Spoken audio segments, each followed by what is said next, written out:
Hello, everybody. I am Brian from Third Coast Ministries, and for those of you that don't know, I am currently a missionary and volunteer teacher in Matagalpa, Nicaragua.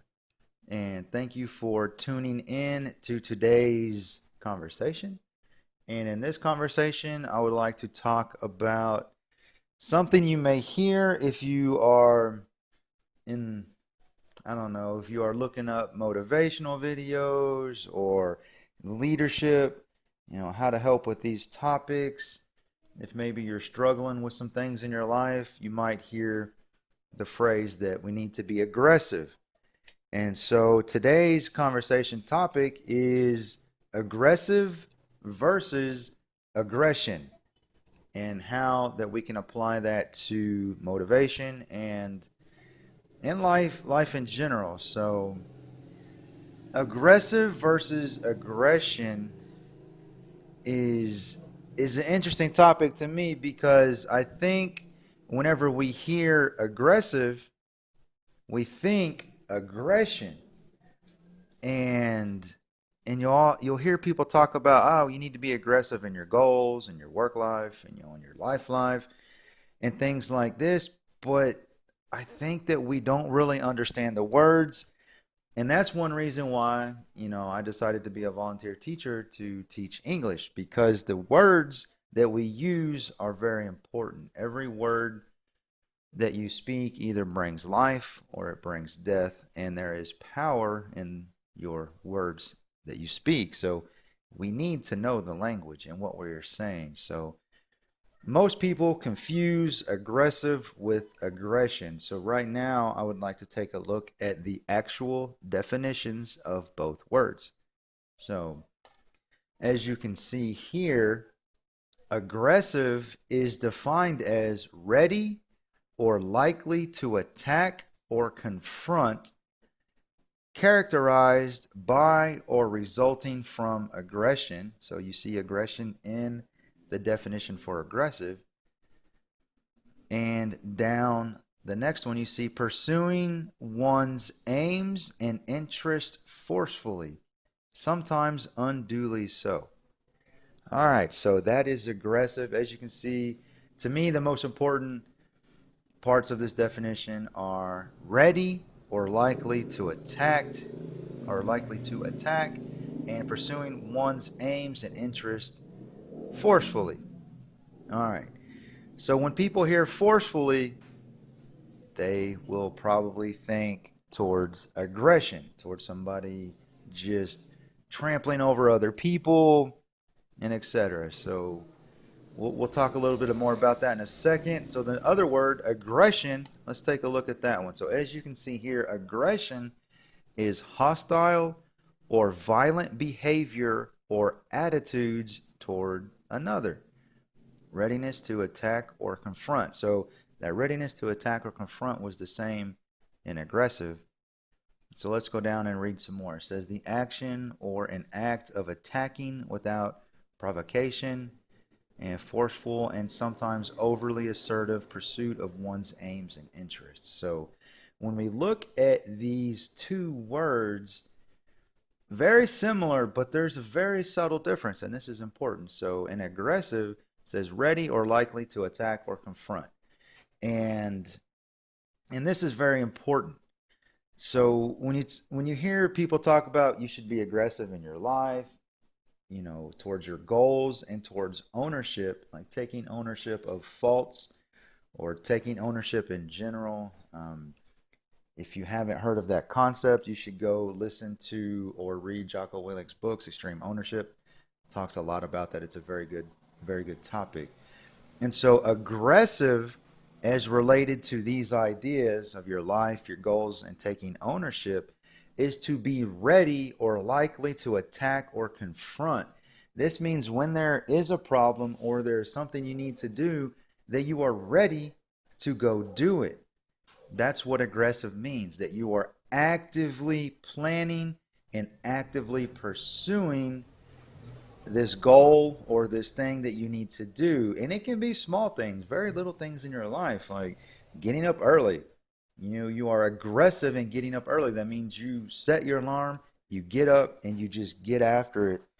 In that sense, that's what aggressive means when it's being talked about in these aspects is you are ready, you are going to go do it. Now, most people hear aggressive and think aggression. Like if you get up and you're just laying into people and get out of my way and I'm doing this and violent and forcefully trying to impose your will on other people, like that's not good.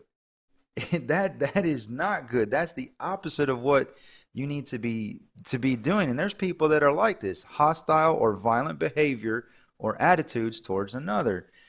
And there's people that are like this. There's evil in the world, there's bad people in the world, and there's people that are like this. So and that's why it's important. So when you hear aggressive, you need to not confuse it with aggression. Aggression typically is unwarranted. Now, there are moments in your life, like if somebody attacks you, you need to come at with all the aggression you got to handle that situation. But aggressive means that you are ready.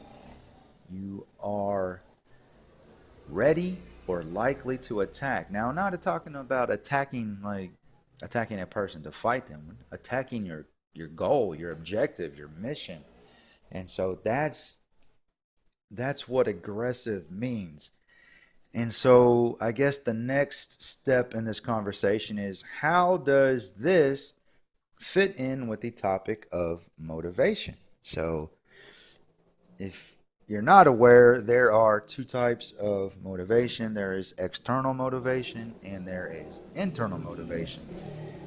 And so external motivation is when someone is motivating you to do something.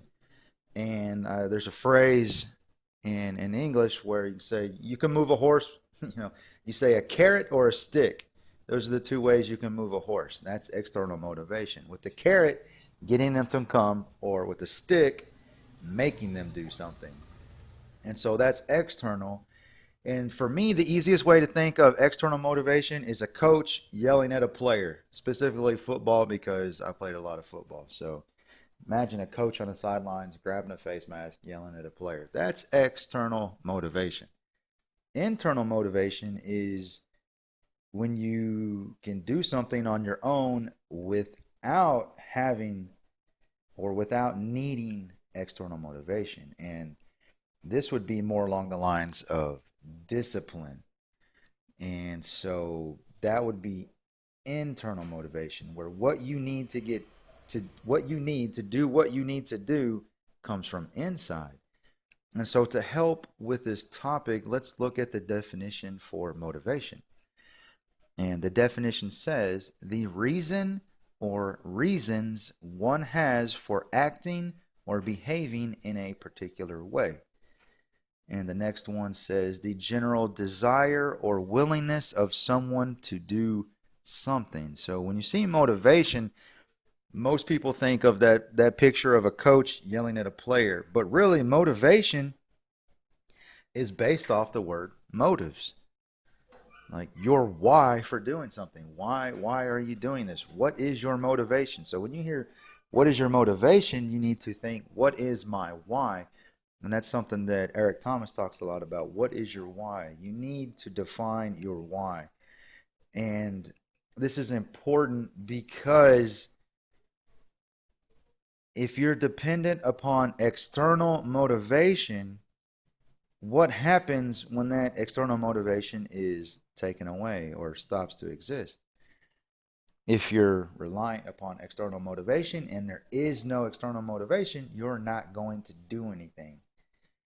And so that's why we have to learn how to form this discipline in the internal motivation. And the only way to do that is through discipline. And discipline is hard because discipline is hard. If it was easy, everybody would be disciplined, everybody would be achieving their goals, everybody would be living the lives that they wanted to. But it's difficult. It really is difficult. So and that'll be another subject later on when we talk specifically about discipline, but internal motivation is related to discipline. And And we need to change from being externally motivated to internally motivated, because that external motivation is not always there. And another example of the difference between external and internal motivation is the example of a lion chasing a gazelle. The lion is internally motivated to get the gazelle because it needs to eat. Its pride needs to eat as well, and he needs to bring that gazelle home. The gazelle's motivation is to not be eaten. And so the gazelle's motivation is external. So an example of this, when the lion stops chasing the gazelle stops running. And there's a bunch of videos where you can see this, and there's a bunch of people that use this. Eric Thomas uses this, and it's a very, very good example. And so if you're externally motivated like the gazelle, when the lion stops chasing you, you stop running. You stop chasing your goals. And so the lion, who is internally motivated, keeps chasing and keeps running until it reaches its goal. So that's a big difference, and that's something that we need to understand. And another topic for this that I want to talk about is, how does being aggressive relate to planning? And, some of the subtopics are, it's good to plan. We should be planning. However, you cannot spend all day planning or all your time planning, because while you are planning, someone else is doing. So a perfect plan that takes too long to execute will lose to an okay plan that has action. So you can spend all your time planning. Oh, I got this plan, it's going to be perfect. But while you were taking your time planning, other people were executing, and now they are where you want to be. And so an example of planning, and we should all be making plans. I'm not saying go do something without making plans. You need to plan things out. But real quick, I want to take a look at an example of planning in the Bible, in the book of Nehemiah, sorry. Just to give you a quick rundown on this, if you read it in the beginning, he hears about Jerusalem and how the walls are destroyed and the city gates are destroyed. So he starts fasting and praying and planning. Fasting and praying and planning. And he just repeats this, fasting and praying and planning. And then he acts. So he did his fasting and his praying, and he did his planning. So when the opportunity came for him to act, he was ready to act. When the king asked him, "What can I do for you?" or "What can I do to help you?" he was like, "Look, I have this plan. This is what I need. This is what I would like to do. If it pleases you, this is what I'm trying to do." And so that's a whole other topic, how he approached the king. And based on building relationships, which is important in everything you do. So now imagine if he got all this from the king, and the king said, "Yes, here's everything you need. I'm giving you these soldiers to protect you on your journey. Here's your letters to pass across the lands unimpeded." Imagine if he got there to Jerusalem and was like, "Look, everybody, I got the materials. I got everything we need to do to repair the wall around the city and to build the gates." And everybody was fired up, ready to go, ready to get. And he's like, "Oh, hold up. I need to plan how we're going to do this." And let's say he took a week to plan it out. Now people, they're already doing other stuff. "Sorry, man, I'm busy." So he was ready. He had his plan, and he executed his plan, and that's how it worked. And there was, if you read the whole story, the whole book, there's opposition and whatnot, and there always will be opposition. So, but the main point of the story is he planned, and there was a point to act, and when the opportunity was there to act, he acted, and he got it done. So that kind of ties into plan versus action, planning versus acting. The perfect plan does not exist. The perfect situation does not exist. The perfect plan does not exist. The perfect moment does not exist. And a lot of people are just paralyzed in the planning stage, and they're afraid to act because they're waiting for that perfect moment, that perfect plan, and it will never happen. It will never happen. And it can be difficult. So maybe start with something smaller. Plan something and do it. Plan it and do it. Plan it and do it. And so one thing you have to realize is while you're taking time to plan, other people are doing what you're probably trying to do. You're not the only one that probably has that goal. And so while you're planning, other people are acting and the situation is evolving. So you're planning on bad information. Like if you're waiting for that perfect moment, that perfect plan, it will never come. It will never happen. So you need to plan. Yes, you do. And how much and what you should plan, man, that's going to be on you. I can't tell you you should spend 30 minutes planning something for a business. I can't give you the number hours, minutes, days, whatever.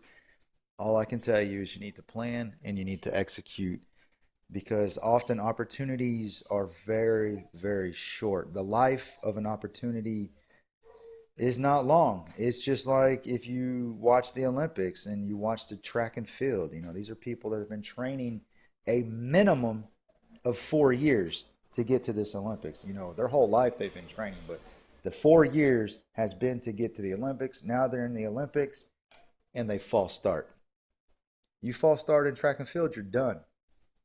You lost the opportunity. So that's how short, that's how quick an opportunity can be. So you need to take advantage of an opportunity in the lifetime of that opportunity. So if you're planning and you're like, man, I don't know about this, and the opportunity comes up, put your plan into motion. Start acting. You can continue to plan. And as you gain more information, because information changes the situation, you always need to be kind of planning and acting and seeing what happens, like what results are you getting, and take those back. What can we be doing to improve on this? So it's important to plan, but don't be paralyzed by planning. And remember, you should be aggressive, as Jocko Willink says, default aggressive in all things. So that means you should be ready or likely to attack. And that's not talking about violence. It's not talking about fighting. It can be if someone comes up and you need to defend yourself, but we're talking about everyday life with your plans, your goals, your work, your life, your personal life. If you're married, your kids, you need to be ready to do what is necessary. And you need to plan, but you got to get past planning. So be aggressive. It can be difficult because most people think of it as aggression, and aggression is not the same as aggressive. So let's keep that in mind. I hope this helps you. Leave some comments or thoughts or questions you have, and let's just keep working on it. I hope you are all doing well. I hope your families are doing well, and that's it for today. So adios.